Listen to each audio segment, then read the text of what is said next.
चलिए नेक्स्ट चलते हैं हम आगे। 40 मिनट हो चुके थे इसलिए क्लास ब्रेक हो गई। तो हम बात कर रहे थे कि इनका जो भोजन क्या होगा। तो भोजन की बात कर रहे हैं तो कृषि कार्य भी करते हैं और आखेट भी करते हैं, इसलिए इनके जो भोजन में मुख्य रूप से कुछ वन उत्पाद होंगे, फल फूल, कंदमूल, कुछ इसके अंदर मांस होगा। कसावा जो मैंने कहा था, कुछ जड़ें बताई थी मैंने 2 दिन पहले। तो कसावा जो है, उस कसावा से बनी हुई रोटियां और चटनी को ये प्रयोग में लाते हैं। भोजन को संग्रहित नहीं करते। भोजन को संग्रहित क्यों नहीं करते? क्योंकि जिस क्लाइमेट में ये रहते हैं वहां पर भोजन बहुत जल्दी खराब हो जाता है। इसलिए इन क्षेत्रों में भोजन को सुरक्षित रखने की प्रवृत्ति नहीं पाई जाती। वस्त्रों की बात करें कि कैसे वस्त्र पहनते हैं, तो जैसा कि चित्र आपको नजर आ रहा है और जैसा इनका जो चित्र है, आप देखेंगे पहाड़ है, कटा-फटा सा चित्र है। तो कटा-फटा सा क्षेत्र होने के कारण और पहाड़ी क्षेत्र, बारिश ज्यादा हो रही है, तो ऐसे क्षेत्रों में ज्यादातर कह सकते हैं कि ये कम कपड़ों के ही रहते हैं। लेकिन हाथ से बना मोटा कपड़ा जो होता है वो कमर के नीचे ये बांधते हैं। इसके अलावा सिर पर आप देख रहे हैं कि बांस से बनाई हुई कंघिया जो होती है, जो सिर पर आपको नजर आ रहा है, इस प्रकार से वो कंघियों का प्रयोग करता है। और नाचते समय ये शरीर पर अलग अलग प्रकार की चित्रकारी बनाने का काफी शौक है। घर की बात करें कि इनके घर किस प्रकार के होते हैं, तो नदी नालों से दूर बनाते हैं क्योंकि पानी बहुत ज्यादा है। तो नदी नालों से काफी ऊंचाई पर या फिर दूर पर ऊंची भूमि पर ये अपने मकान बनाते हैं। मकानों की स्थिति में आगे की एक स्लाइड है उसमें बताऊंगा। और काफी बड़े मकान होते हैं जो पूर्ण रूप से लकड़ी के बने रहते हैं। मकान के बीच में एक बहुत बड़ा सा स्थान होता है जो इनको नाचने के लिए, इनके लिए रखा जाता है। सामाजिक व्यवस्था की बात करें कि बोरो जनजाति जो है उनका परिवार काफी बड़ा होता है। और एक गांव जो होता है, उस गांव में 15 से लेकर 20 या 15 से लगाकर 40 तक परिवार जो होता है एक गांव में रहते हैं। और सभी परिवार जो होते हैं, 15-20 परिवार जो होते हैं, जैसे कि एक ढाणी बस्ती है तो पूरी पूरी ढाणी के रूप में पूरा परिवार, पूरे गांव में एक ही परिवार के लोग रहते हैं, यानी एक ही खानदान के वो अंग होते हैं। लेकिन प्रत्येक परिवार का एक मुखिया होता है। परिवार का एक मुखिया और गांव का एक होता है सरदार। जो मुखिया होता है परिवार का, वो सरकार, जो सरदार होता है उसके आदेशों की पालना करता है, वो सरपंच होता है। इसके अलावा हर गांव में एक धार्मिक गुरु होते हैं, महाराज। महाराज श्री के अभाव में तो गांव का किसी प्रकार का धार्मिक अनुष्ठान जो है वो सफल नहीं हो सकता। तो वो जादू टोने का जानकार होता है। कोई भी बीमार हो गया, झाड़ फूंक करवाना हो तो, या डॉक्टर का काम हो, वो सब धर्मगुरु ही करता है। इसके अलावा शादियों की बात करें तो एक परिवार से दूसरे परिवार में शादियां आसानी से हो जाती है। शादियों के संबंध में एक नई एक स्लाइड आएगी आगे, उसमें अच्छी तरीके से मैं समझाऊंगा कि शादियों पर क्या है। तो घरेलू मदिरा का सेवन करते हैं, मांस की दावत दी जाती है। हथियारों के रूप में देखें तो लकड़ी के बर्छे, डंडे, इनके मुख्य जो हथियार होते हैं उनका प्रयोग वो करते हैं। तो इस प्रकार से एक स्टडी है, उसको हम पढ़ेंगे। तो इसका जो चित्र है, ये तो केवल मैंने वर्णन किया है, स्लाइड्स के माध्यम से हम देखते हैं कि इनका जो चित्र है काफी उबड़ खाबड़ रहता है बारिश ज्यादा होने के कारण। ये ऐसा चित्र रहता है, काफी कटा फटा सा। इनके अंदर कुछ विशेषताएं पाई जाती हैं। ये मैंने कुछ रिसर्च किए, किताबों में नहीं मिले, लेकिन मैंने पता लगाया कि वास्तव में ये क्या होता है। तो ये शरीर की गंध को एक व्यक्ति के जीवन, बल और सांस की गंध को व्यक्ति की आत्मा के साथ जोड़ता है। यानी शरीर की जो गंध है वो इनमें काफी मायने रखती यानी एक ही परिवार या एक ही तरह के, एक ही परिवार के जो लोग होंगे, उनके जीवन, उनके शरीर की गंध को देखकर उसके जीवन बल को पता लगाया जा सकता है कि वो किस परिवार का है या किस प्रकार की प्रवृत्ति वो रखता है। लेकिन वो किस पीढ़ी से आया है, ये पता लगाने के लिए वो सांस की गंध को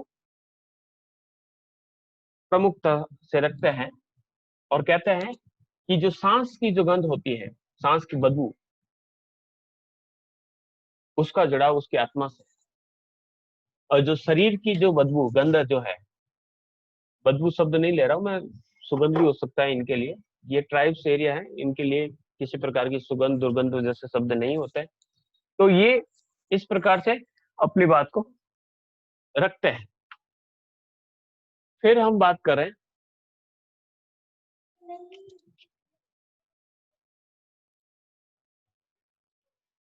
रुकिएगा,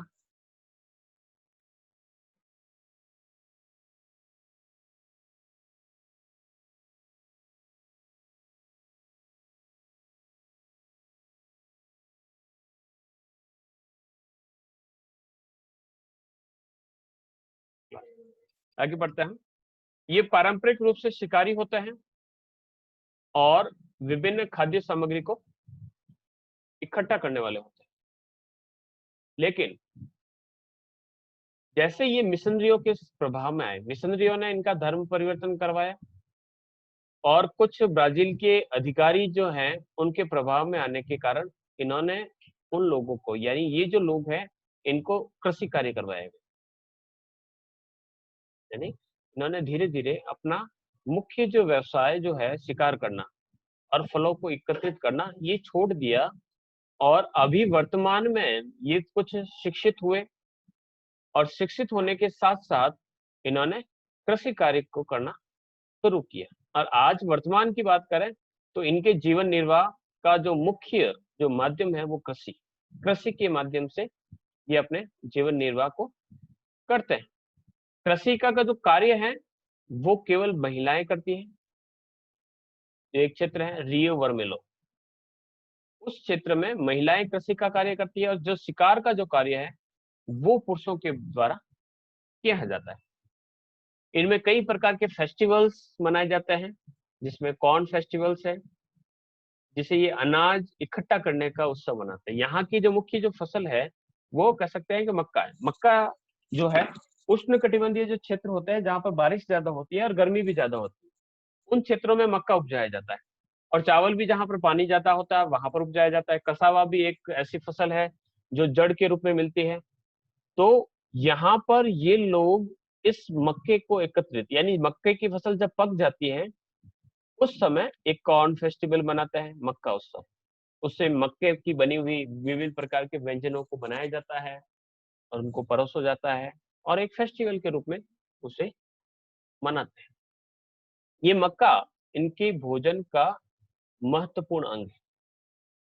इसके अलावा इनमें कान व होठ छेदन का जो कार्य है, और नाक छेदन मैंने नहीं लिखा है, तो नाक छेदने की ये जो व्यवस्था है वो बहुत ज्यादा पाई जाती है। इस चित्र को देखिए, इस चित्र में आप देखेंगे तो ये यहाँ पर इस प्रकार से अपने नाक को छेदते हैं, होठ को भी इस प्रकार से छेदते हैं और कानों को भी इस प्रकार से छेद दिया जाता है। तो आप देख सकते हैं यहाँ पर इस प्रकार से इसका साइड व्यू, इस प्रकार से वे छेदने की जो प्रथा है वो इनमें पाई जाती है। ये एक पहचान है, इसके माध्यम से हम इन लोगों को अच्छी तरीके से पहचान सकते हैं।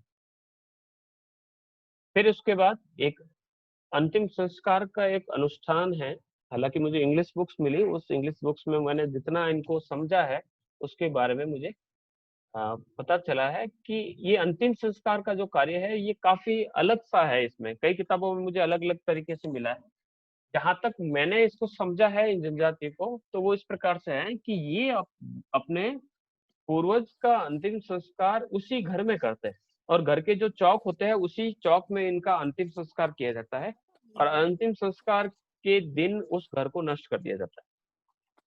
उस घर को वापस रहने योग्य नहीं माना जाता है और उसके बाद नया मकान बनता है। ऐसी व्यवस्था इनमें पाई जाती है और ऐसा क्यों करते हैं ये अभी तक नहीं पता चला है।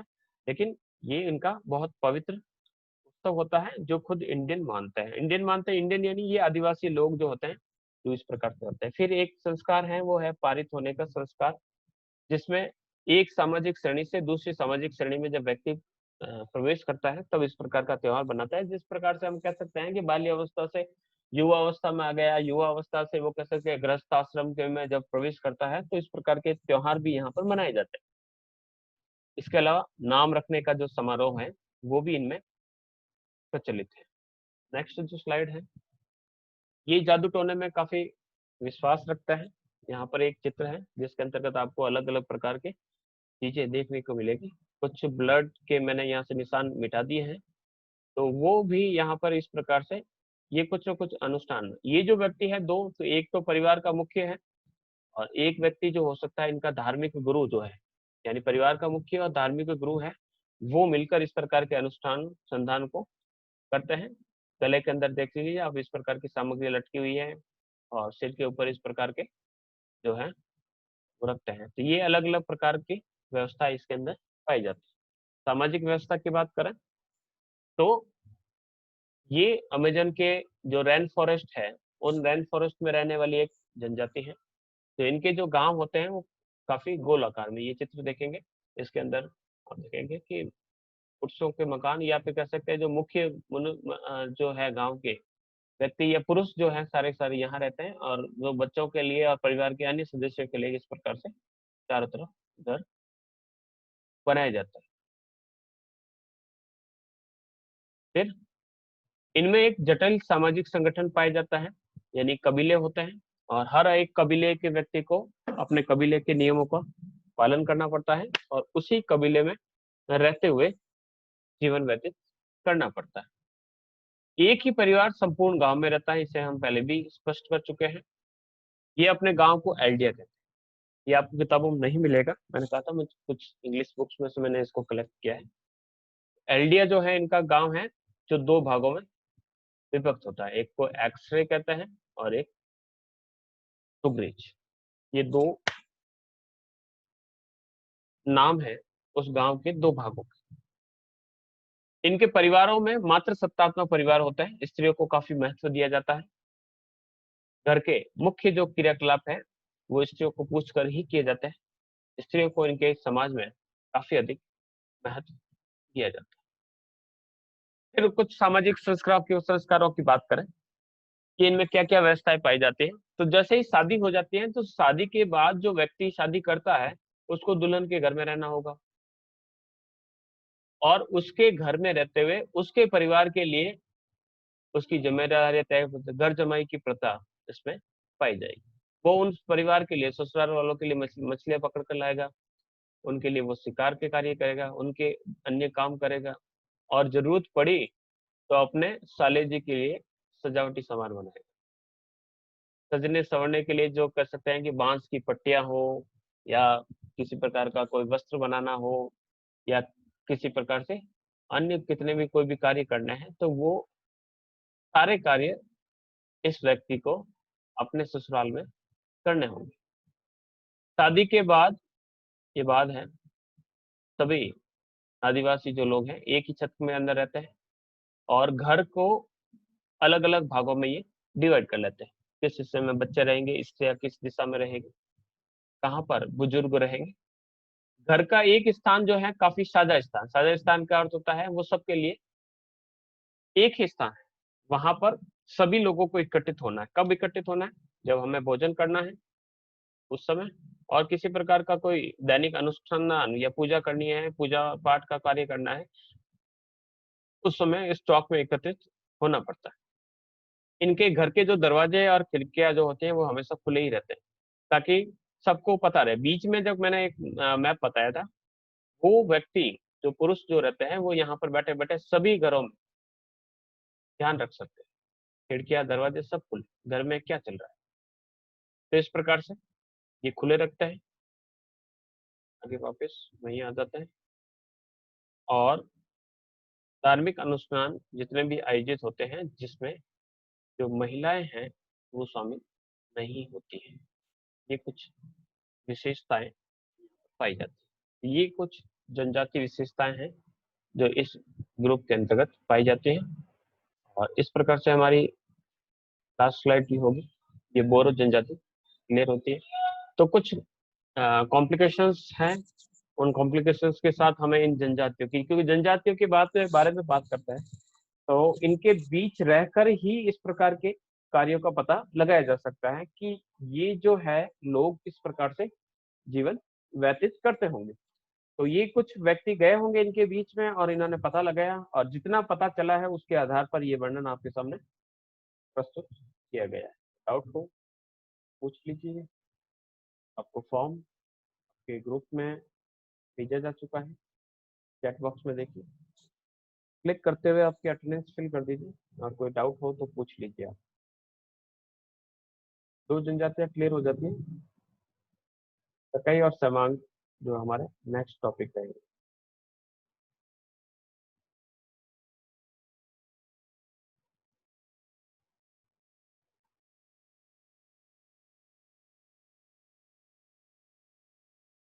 अटेंडेंस फिल कर दीजिए। फॉर्म आ गया सबके पास?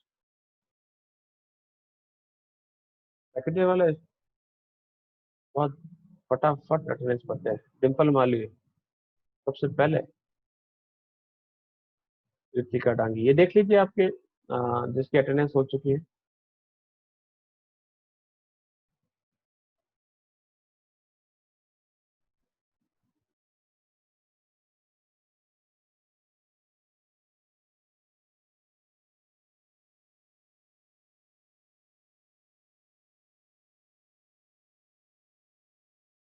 जिनके अटेंडेंस आ चुकी है वो लीव कर जाएं, कल मिलते हैं इसी समय।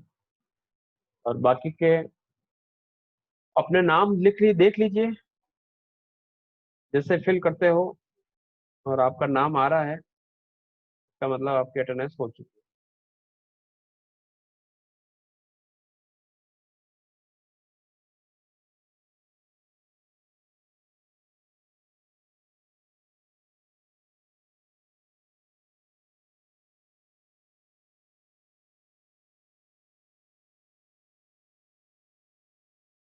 कुछ क्वारीज हो तो पूछ लीजिए।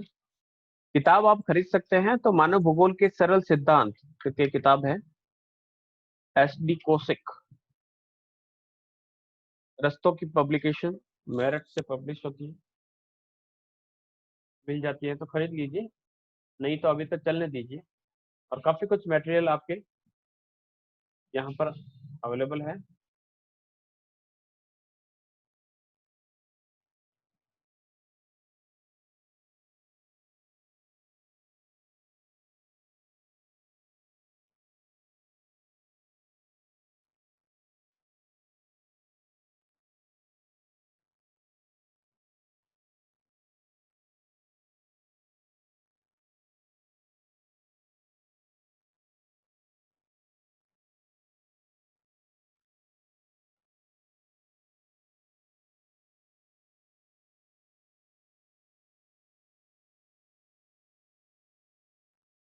जिनका प्रश्न था कसावा, ये ऐसा होता है कसावा।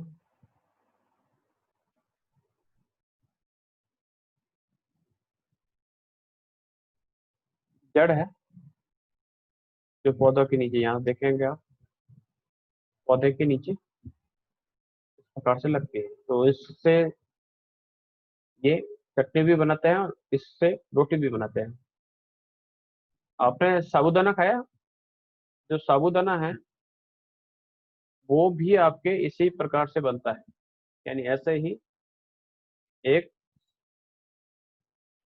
जो होता है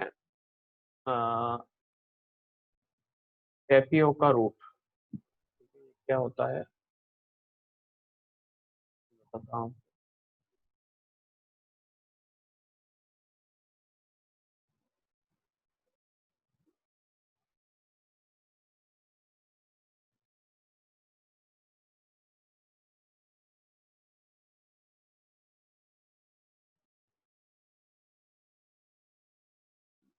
टेपियोका, ठीक है, जो कसावा के पौधे से निकाला जाता है। हम भी कसावा खाते हैं, पता है आपको?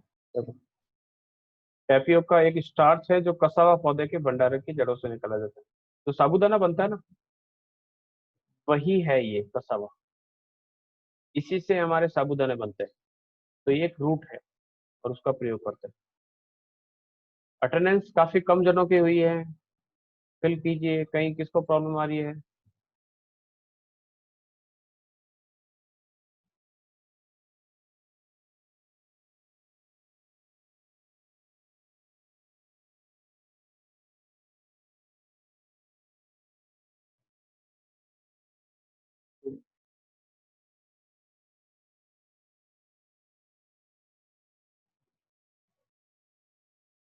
कम से कम 4-5 जनों ने अभी तक अटेंडेंस नहीं भरी है, प्रॉब्लम आ रही है क्या?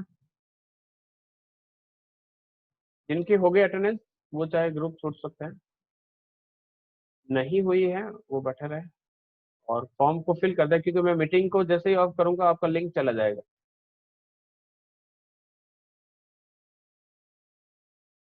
सुमित्रा सिर भी आपकी अटेंडेंस नहीं हुई है, और हिना कंवर कौन से हैं, अपना नाम जरूर लिखें। हिना कंवर राजपुरोहित है या कौन से दूसरे वाले हैं? निशा मेवाड़ा आपकी अटेंडेंस हो चुकी है, आप ग्रुप छोड़ सकते हैं, मीटिंग लीव कर दीजिए। जिनकी हो गई है, डिम्पल चौधरी आपकी हो गई क्या? डिम्पल कवर हो चुका है। डिम्पल चौधरी आपकी अटेंडेंस नहीं हुई है, फिल करो और फॉर्म को सबमिट करो फटाफट।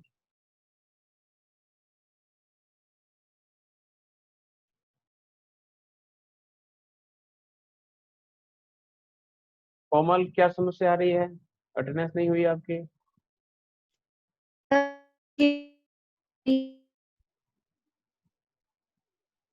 अब शायद नेटवर्क में नहीं है, आपकी आवाज तो मेरे पास नहीं पहुंच रही, या फिर तो टाइप कर लीजिए मैसेज।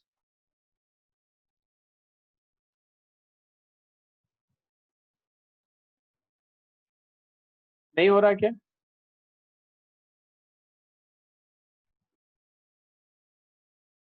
किसको प्रॉब्लम आ रही है वो मेरे से बोल दीजिए, मैं भर देता हूँ। नहीं सर। ठीक है, मैं कोमल कोमल आप मत भरिए, मैं भर देता हूँ आपके, ठीक है। मेरा नहीं हो रहा है। मैं भर देता हूँ, ठीक है। ठीक है। आज की क्लास सेलेक्ट करने के लिए आप क्या करोगे, इसी डेट पर क्लिक करना है, सबमिट करना है, ठीक है। डिम्पल आपके हुआ क्या? डिम्पल चौधरी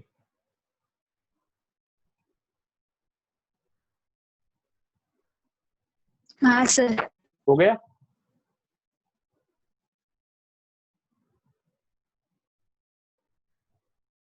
डिम्पल का हो गया। सुमित्रा आपके हुआ क्या?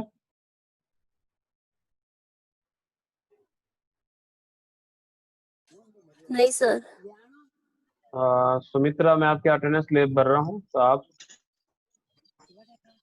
रहने देना, ये आपकी हो गई, आप आपकी अटेंडेंस हो चुकी है, ठीक है। कोमल हो गई आपकी, सुमित्रा हो गई, डिम्पल आपके हुई? एक मिनट रुकिएगा। नहीं सर। कोमल का चलो हो गया, डिम्पल का मैं भरता हूँ, एक मिनट रुको, आप लीव कर दो, मैं भर दूंगा, ठीक है। एक मिनट आपको बता भी दूंगा। डिम्पल डिम्पल का भर दिया ना मैंने, सुमित्रा का भर दिया।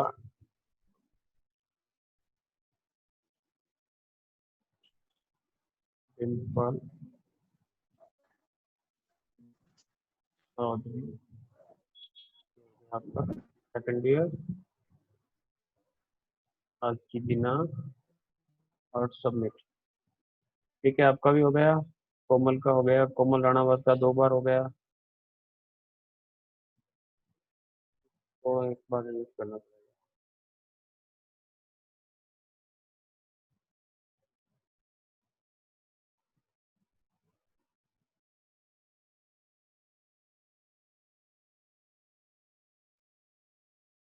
हाँ बंटे,